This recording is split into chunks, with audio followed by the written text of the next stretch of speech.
আমাৰ এজন বন্ধু লস্কৰ আপোনালোকে ভুল নুবুজিব লস্কৰ টো তেওঁৰ উপাধি নহয় মুস্তাক আহমেদ লস্কৰ তেওঁ আন এজন বন্ধু কলিগ প্ৰদীপ হাজৰাক আৰু এজন বন্ধু আনোৱাৰ হুছেইন চাহাবৰ বিষয়ে কিবা কৈ আছে মনোযোগেৰে শুনক। আচলতে লস্কৰ আমাৰ টেবুলৰ চবৰে মনোৰঞ্জন যোগাই থাকে। যিমান কষ্টতেই নাথাকে যিয়েই নহওক তেওঁ সকলোকে মনোৰঞ্জন যোগায়। মনোযোগ দি শুনক তেওঁ প্ৰদীপ হাজৰাক আনোৱাৰ হুছেইনৰ বিষয়ে কি কৈছে বাৰু মনোযোগ দি শুনকচোন।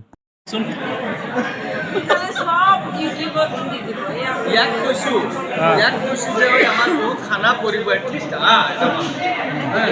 ভাল মানুহ কেইজনে কাম হিচাপ কৰি নলওঁ বস্তু 2-4জন গেষ্টৰ কাৰণে ইয়াক কৈছোঁ যে গেষ্ট হিচাপেও মই ইনভাইট দিছোঁ কালি নাই সময় নাই আজব প্ৰাণী হয়